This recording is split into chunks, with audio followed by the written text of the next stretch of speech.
Welcome to MSP Voice, the weekly show for MSPs by MSPs.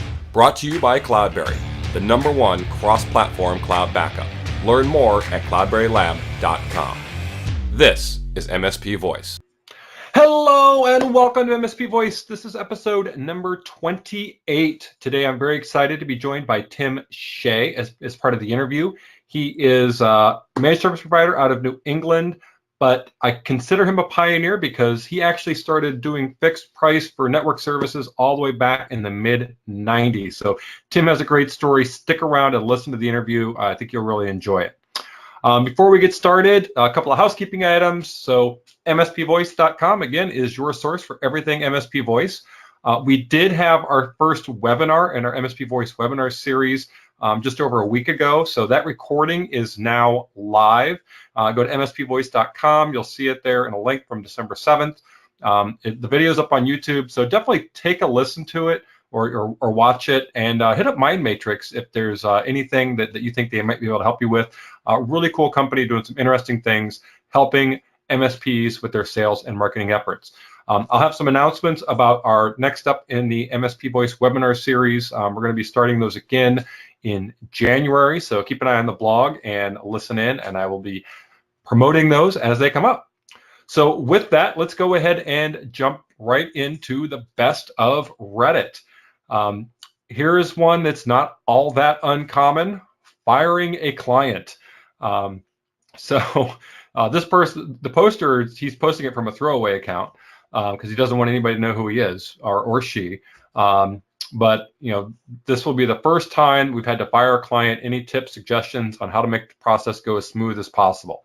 Now, of course, there's a lot of opinion on these in terms of how to fire a client. The ones that have the most upvotes, of course, buckle your seatbelt, because with all the weight that is lifted off your shoulders, you might just float away. That's basically alluding to the fact that if you're ready to fire them, once you do, it will feel like a breath of fresh air, because you no longer have to deal with whatever it is you're dealing with them that makes you want to fire them in the first place. That there's a couple of folks that do say that. One person here said we had to get rid of 2 in the past 12 months. It's amazing what you feel after the fact.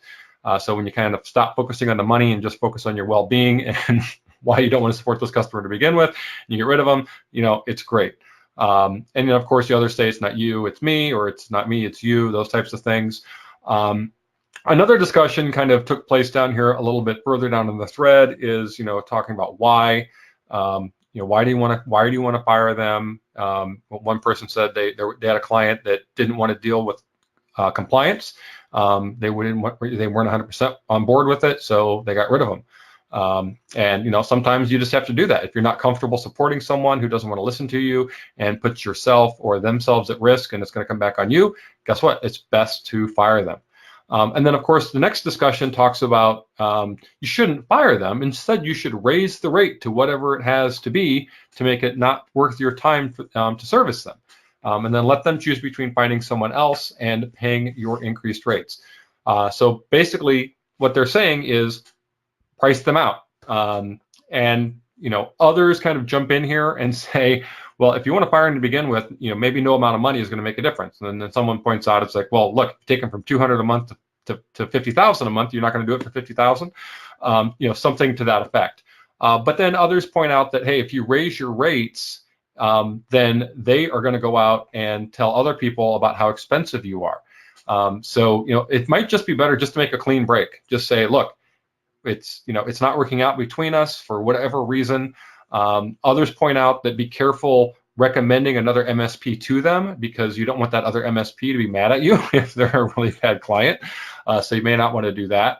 And then finally, some of the best kind of sage advice is, for no matter what the reason, you really should leave the account in a state that someone else can pick it up very easily. So make sure everything's documented, you got the passwords down, all that other type of stuff. I'm sure you've all taken over a customer where the former MSP didn't provide anything and you got to scramble to figure all this stuff out. Don't be that MSP. Be the one that says, look, it's not working out with us. Here's all the information your future new MSP is going to need to take over everything that we've been doing, and leave it on a good note like that, because that will probably pay back in returns, especially if the new MSP sees what you did and says, wow, they left this in great shape. They might even refer business back to you someday. So anyway, that's all on that, on firing a client. The next post, this actually made me laugh out loud when I read it, and some of you may have already seen it. The title is "Why did I get that? Why did I do that degree?" But the crux of it is, he has a client who wanted the server password so that his 10-year-old son could do some hardware upgrades for us over the weekend. He will not disclose to anyone after he has done his stuff. We can consider changing it again depending on how he goes. I'll give him a go as he is planning on working in the field. 10 years old. So, and this client is a dentist, dental surgery. So, they seem to be happy with their MSP, but they want to let their 10-year-old son loose on the network. That's a lot of danger going on right there. So, I don't know, if anyone else has ever had to deal with that. And it kind of, in terms of the comments, what people are saying, it kind of goes back and forth. Obviously, don't let the kid in there, don't do it. There's obvious, just it's going to cause issues, right? And so he said they're under contract. We nipped at the bud without any wiggle room. Basically said the idea is ridiculous, and both our insurance and the business insurance wouldn't be worth squat if we let that go ahead. They have been told we will relinquish support if they insist on this happening. So that's probably the best way that this person handled it. But then, of course, others said, hey, you've got a 10-year-old interested in technology. Why not work with a 10-year-old and walk them through it? Obviously as kind of a guide. Whether or not you want to do that, that's up to you. As long as you're the one doing the work and the 10-year-old is kind of watching and learning. If they do want to get into the field, it'd be a good learning experience. Of course, it's not necessarily your job to teach your client's 10-year-old about the field of IT. So, if you want to do it, mentor, those types of things, great. But this one kind of made me laugh in terms of weird things that happen when you're an MSP, is your client wants their 10-year-old to work on the network. So anyway, that's a fun one. Next up is Office Depot. They're getting into the managed services game. So about a year ago, they acquired a company called CompuCom. And this poster here was at a local home Office Depot, and saw the sign that says, hey, as your fully managed IT service provider, our dedicated teams provide a full managed service technology support, including live remote support, monitoring, on-site services, all those types of things. So hey, Office Depot, they're going the Geek Squad route. Of course, I think Geek Squad is much more residential. Office Depot, they have a lot of business accounts. And a lot of people were talking in the comments about, well, I don't remember the last time I saw a brick and mortar Office Depot, are they even around anymore? Well, guess what, people? Office Depot has warehouses across the country. They have business services where you can order online and they ship directly to you. I know this personally because I did a project for Office Depot back in the 90s. Great company. And, again, they don't rely just on their brick and mortar. So they do have reach into some of these companies, and whether or not you're afraid of Office Depot coming after your slice of the business, that's the whole discussion in the thread. Some people are like, hey, let them give it a try. They're going to suck, and they'll come back to us anyway. Blah blah blah. I don't know if that's the case. I don't have any experience with CompuCom. I don't know if you do or not. But it's just something to think about, is these bigger companies are trying to get into the MSP game.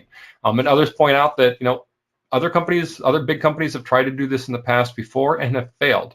Mostly because in the MSP business, especially if you're servicing small businesses, it's about the relationships. And when you form a personal relationship with your clients, that goes a long way. And if these big companies, if they keep turning over different account managers, different techs, nothing's consistent. That's going to look bad on them.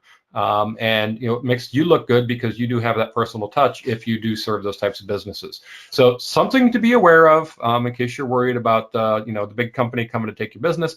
Office Depot is making a run at the managed services game.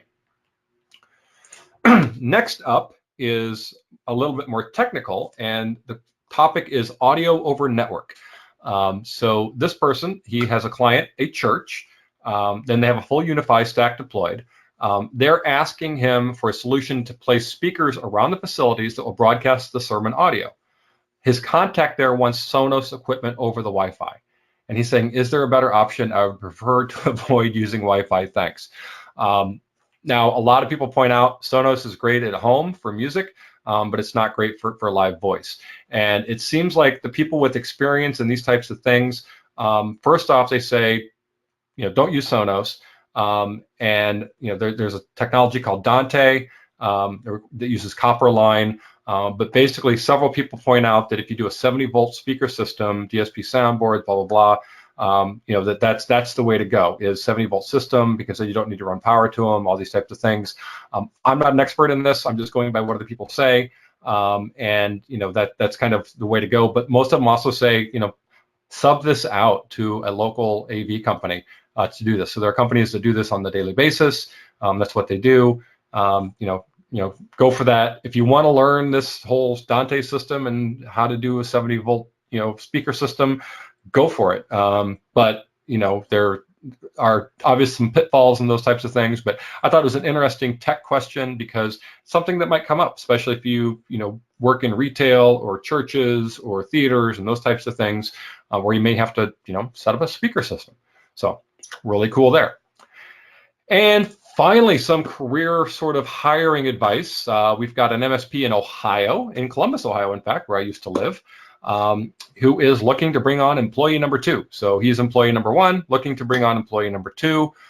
He's had some experience in the past where he had hired some folks and it didn't work out.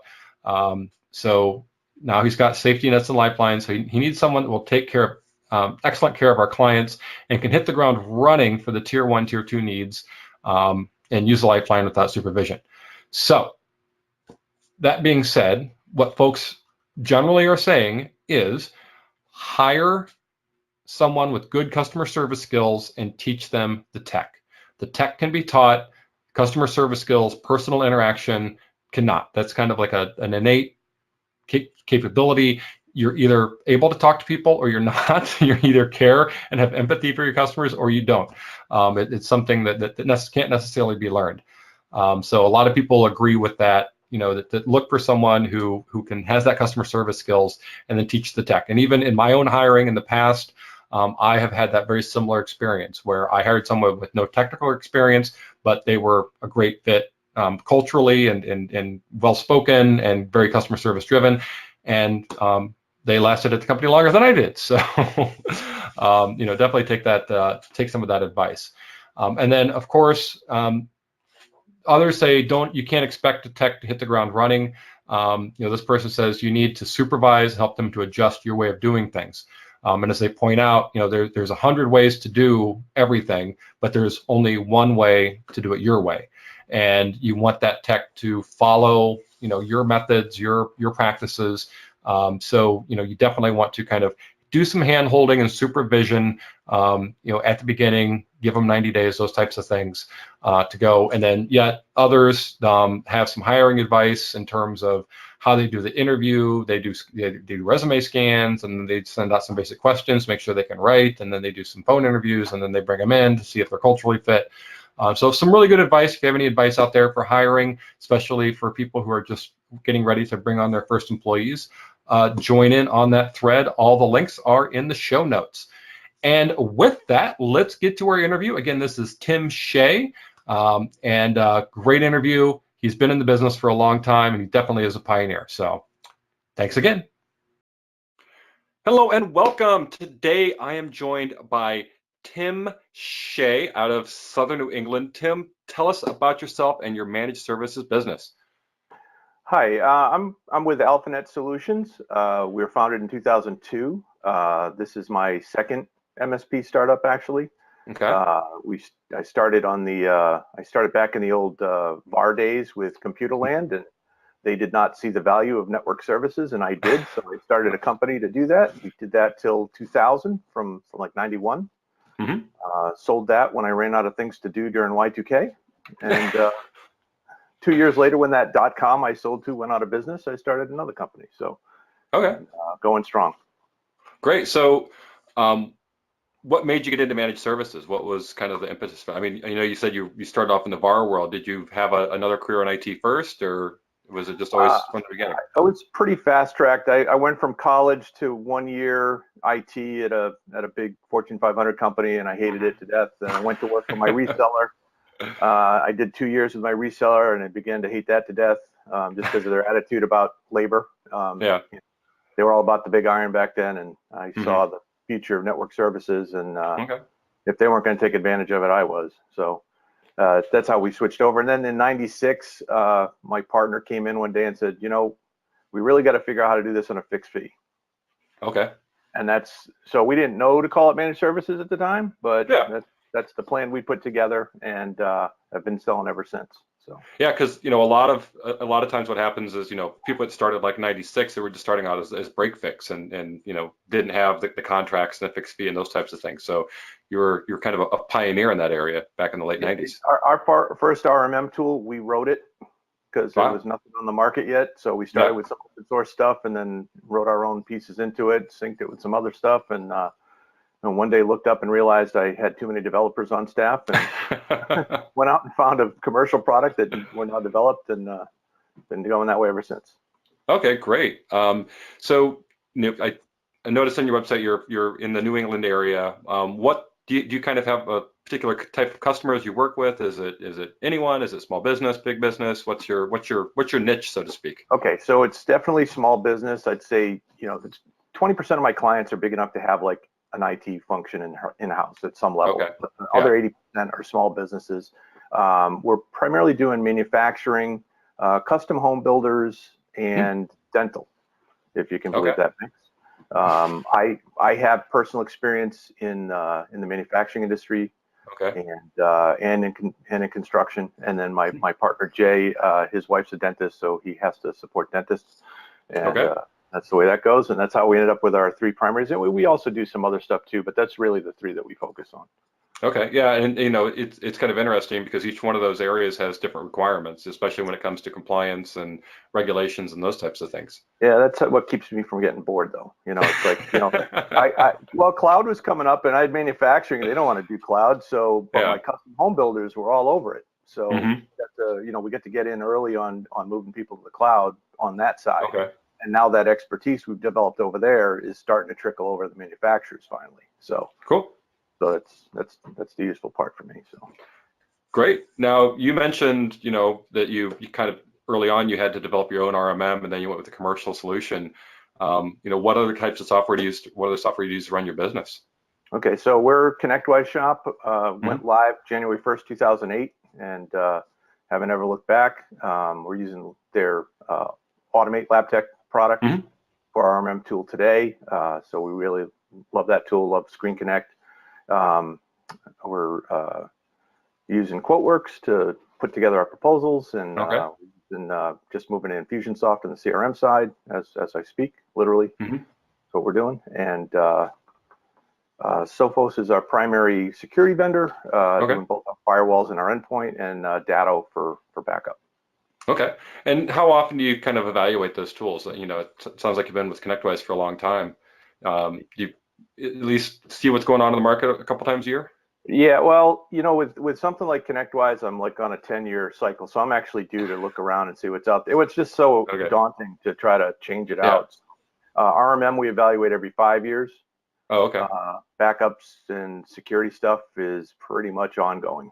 Yeah. We're Okay. keeping an eye on that stuff every day. Great. Now, when it comes to business, or in getting new business, what's your, do you advertise, or is it mostly word of mouth? How are you out there, pounding the streets getting new business? So I've been with Robin Robbins for Okay. about 12 years, Hmm. and seriously, that's where all of our marketing comes from. We do Okay. direct mail, we do social media. I've got like 39,000 followers on our company Facebook page. I've got, Great. we're doing Google Ads. We're doing Hmm. a lot of networking events. I'm in peer groups. I'm in networking groups with the professionals. Hmm. Cross industry stuff, and pretty much marketing and sales is 60% of my day. So Okay. So you're more on the I think I saw you're on more on the operations side, marketing, sales, and those types of things. Marketing, sales, finance, pretty much everything that's not going out and taking care of customer tickets. And I do a little of that when I have to now and then. I do a lot of most of our design work, but yeah, I'm not dealing with tickets every day, thankfully. Yeah, and how many folks do you have there? So we have 12. We have 9 full-time and 3 part-time right now. Oh, great. So yeah, you're a good size. A lot of MSPs, that I talk to, some of them are on the smaller side. Maybe it's 2 or just a sole proprietor, type situation. So yeah, it's a tough business to start in as a sole proprietor, because it's very hard to get that second guy in effectively. A lot of guys do it and fail and try again. And part of what I do is I mentor other MSPs, and that's our big challenge is getting them figured out how to get them to 3. It's hard, especially so many guys start out as techs, and they go like, well, I'm going to start my own business, and they don't really have any background for it, and learn quick. See me on my background, my degree's in management, so I started on that side, got sucked into tech, and then found my way out. And so I mean, my first company I started, I was 3 years out of college when we started the first one, and just a better fit for me than actually working for somebody else. Yeah, I know, and I know that's why a lot of people get started too, is because they would rather work for themselves than work for the man, so to speak, or somebody else, because they don't like the authority. They want to be the authority. Yeah, well, it's there's so many different ways to do what we do, but everybody wants to do it their way. So yeah. So I mean, do you have any kind of at least base advice for someone who wants to get started in this business? I think the big thing is figure out what you want to do with what's your role going to be in the company, short term, long term, because there's too many guys that start out and they're very technical, and they want to move over. They think they're going to be the manager, and they really never let go of the tech stuff. Yeah. And so you got to decide, am I going to hire somebody to do all that other stuff, or am I going to transition over to it? For me, it was no question, that's the way I was going to go. But I know a lot of other guys would probably be better off if they would just accept the fact that they're technical, and hire a business manager or office manager or somebody to start picking up the slack on that other stuff that they never get around to doing. Yeah, it's tough to juggle everything if you're all by yourself. So well, you got to love it. I mean, you got to love doing this part. You got to love running a business, or else why are you? Because it's frankly, it's just too many headaches. If you're not enjoying, if you're not the kind of masochist that's going to put up with being a small business owner, then don't do it. There's other things you can do. Just take the check. Yeah. So with all that being said, what's the greatest part about being in managed services and doing what you do? What do you enjoy? Well, the thing that makes me happy every day is solving problems. Just being able to, and that's part of why I ended up back in the SMB space. My first company was very much enterprise focused, and you're dealing with so many layers of management and politics. It just was so frustrating. And then when we started the next company, I said, you know what, we're not going to mess around on that end anymore. I'm staying away from RFPs. I'm staying away from public bids. I am going to the small end where I'm talking to the owner, and we can actually make a decision and see our results immediately. And that's the part I enjoy. The other part I enjoy is that you get to control your own schedule. Nobody's I spend time with my family. We homeschool my kids. So I'm able to participate in that at certain levels. I start working at like 4 or 5 in the morning. I'm done at 4 in the afternoon, and it means I can still spend some time with my kids every day. And that's pretty much the other piece, is just being able to choose how to live my life instead of having somebody else dictate a time clock to me. Yeah, I know, and that work-life balance is very important, especially for MSPs. To make sure that you do make time for the family, that you don't just dedicate 16 hours of the day to trying to keep your business afloat. I get this impression that perhaps our divorce rate's a little higher than the norm. Possibly, yes. On the ownership side, it just seems like everybody I know deals with that at some point. And I'm not throwing stones or anything. I'm on my second marriage, so. So, my next question is, what's the worst part about being an MSP? And maybe that's it. I don't know. Yeah, well, it goes back to the balance thing, Yeah. I think the guys that I see struggle the most are the guys that can't get to the balance, where they're Hmm. just so consumed with the work, and it's like I have to remind my guys that, hey, you know what, we're not dealing with life and death. Yeah. We're people can wait till tomorrow morning to get things. This isn't anything that we're doing here is going to kill somebody if we don't get it done in time. So Yeah. do it quick, but don't kill yourself, in Yeah. the process and burn yourself out. Because I mean, the burnout rate is just so high for this kind of work. I mean, it's everybody I know is either brand new at this or they've been around so long they really don't know how to live any other way. So, Yeah. there's nobody in the middle. Or maybe they've been acquired or doing Yeah. something else. Well, that's what I see Um, happen. I see a lot of guys sell, mhm. and then they're really not in this part of the business anymore. They might be related, they might be Yeah. affiliated with what we do, but they get out of this piece of it to being a firefighter and living in the trenches. Yeah. So I know you mentioned Robin Robbins, and you kind of subscribe to that IT marketing toolkit, I think is Mhm. how they're called it now. Yeah. But what about, like, are you a member of any other peer groups? What do you kind of do what do you see as kind of the MSP community, and where do you kind of participate in that community? Sure. So within the Robin Robbins community, we have accountability groups. So I have a peer group. In fact, we were just down in North Carolina all day Saturday doing a Okay. basically marketing planning for 2019. Okay. Day event at one of our offices, and I'm involved in the ConnectWise user group community Hmm. uh, quite a bit, and I stay in touch with a lot of the other peer organizations like Service Leadership uh, and Taylor Business Group. I pay attention to Hmm. what they're doing and what they're offering, and I haven't signed up for something like an HTG. I Okay. go back to that whole I don't want somebody else telling me how to do what I do. You know, so I'm opening up the kimono that far is Yeah. just not my thing. So Yeah, it's not necessarily for everyone, but I've talked to a lot of people who, say peer groups have really been kind of the turning point for them. yep, Whether it's, opening the kimono, or it's just, hey, we meet twice a year, or three, or once a month or whatever, and just be able to talk to your peers and bounce ideas off of each other, and sure. get some advice. So, um, great. Um, what about trade shows? You going to any trade shows coming up?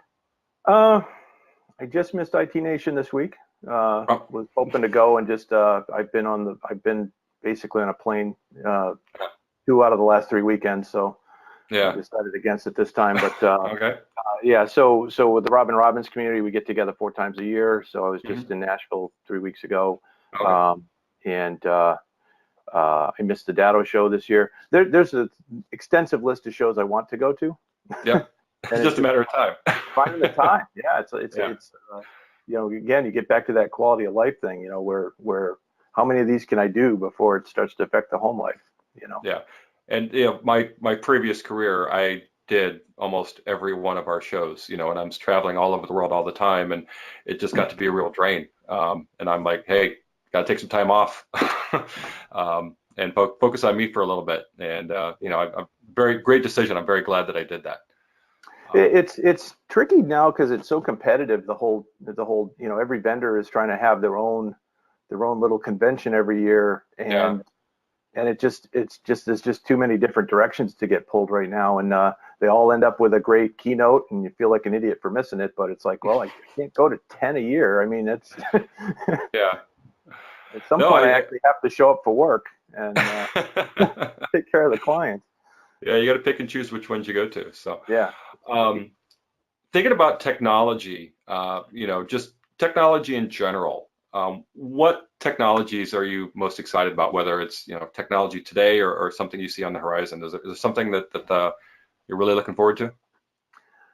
Um, Looking forward to is a tricky word because most of my focus right now is cybersecurity, and it's not like I'm excited about it in a good way. Yeah. But it's right now I'm focused mostly on the prevention stuff and making Mhm. sure. So I'm a member of InfraGard, which is a homeland organization for not just for IT infrastructure, but for roads and bridges and airports and all Okay.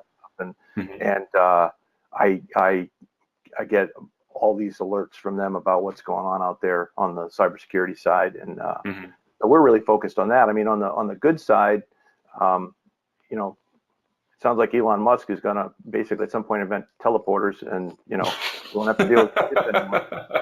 I'm just thinking that's where he's going with this. He really hates traffic apparently. So Yeah.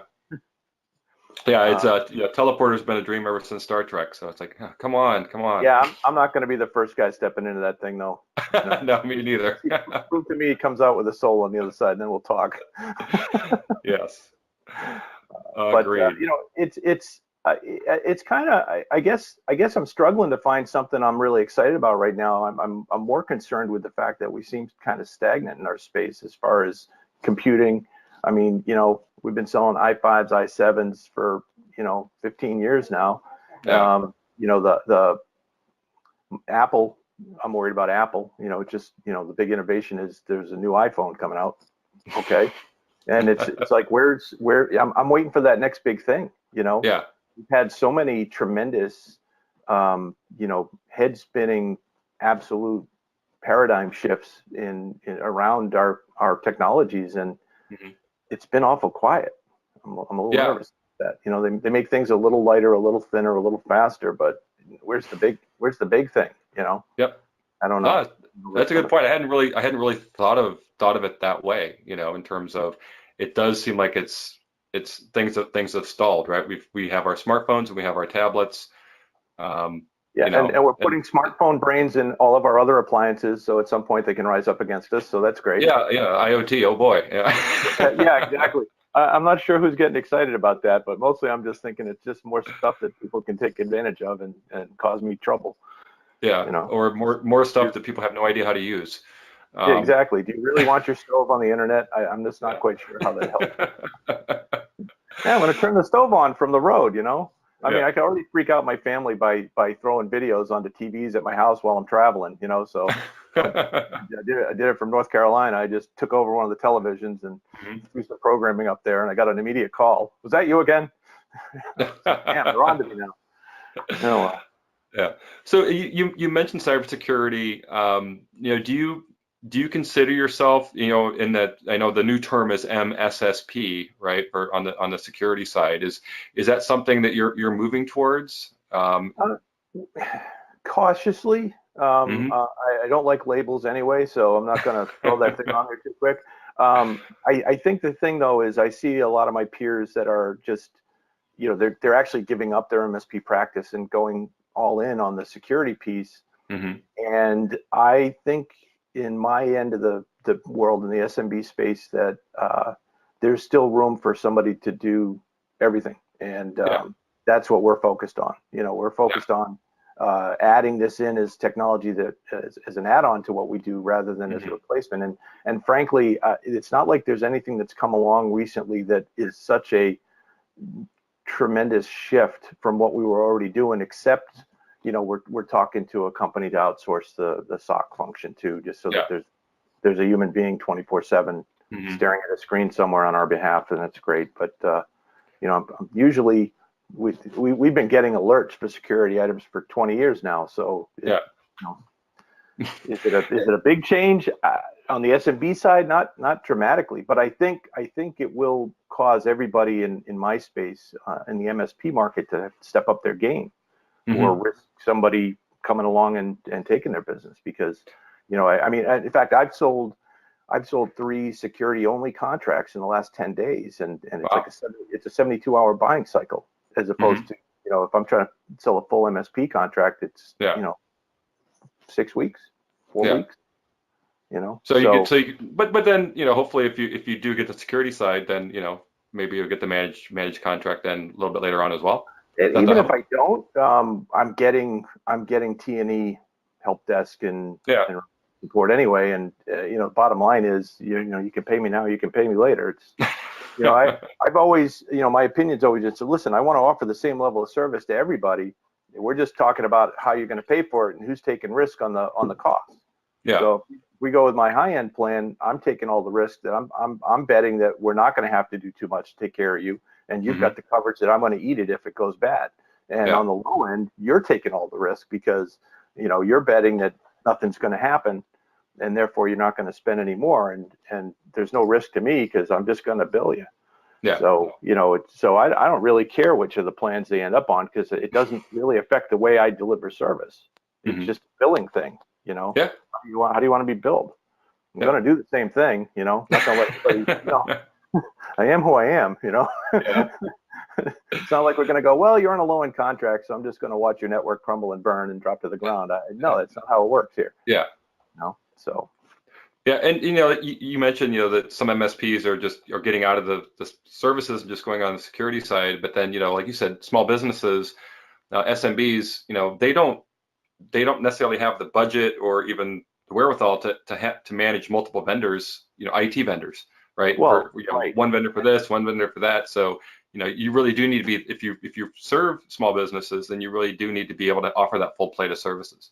Right, and you also have to have the flexibility of understanding that some of these guys are not going to go all in on the new security offerings. So you got to figure out what's the best thing I can do for them in their price range. Mm-hmm. And I see a lot of the MSSPs are really focused on, this is you're getting the SIM and you're getting the SOC, and that's just how we do it. And it's like, well, okay, I want you to go into a dental office with 10 employees and tell them that they have to have a SOC. Okay. Yeah. I have trouble getting them to agree that they actually are covered by HIPAA. Okay. Yeah. So you want me to call you a doctor, but you don't want to acknowledge that you're part of the healthcare system. I don't know what to tell you. Great. Okay, so let's go to the rapid fire round. Sure. So it's meant to be fun. It's easy. Just first thing that comes to your mind, and when I ask the question, and we'll just go through 6 quick questions. We'll be done. So, first up, Apple or Android? Android. Okay. Mac, Linux, or Windows? Windows. Okay. Amazon, Azure, or something else? Azure. Azure. You said that with so much conviction. Local backups or cloud or both? Both. Okay. Should you always virtualize? Yes or no? No. Okay. And which is worse, printer support or vendor cold calls? Oh boy, that's a tough one. I'm going to go with vendor cold calls about printers. So. Okay. So you kind of you added them together in a great answer. So. One big nightmare. You're the first one who's done that, so that was great. I needed a way out. Yeah. All right. So you've given us a lot of great information here. Anything else you want to close out with here before we leave? I would just say to my fellow MSP owners out there, just don't get stuck, and don't. Where I see people really failing is when they find a comfortable spot and they're not noticing that the world's changing around them. I got guys that are still asking me whether they should be MSPs or not. I got guys that are still asking me if they should get into Office 365 support or not. It's like, listen, you've missed 2 boats already. Okay, yeah. So just pay attention to what's going on around you. Don't try to fight the inevitable. None of us are big enough to have that kind of impact on anything. So unless we get a group together. So that's it. Tim, thank you so much. It's been great talking to you. Great. Thank you, sir. All right.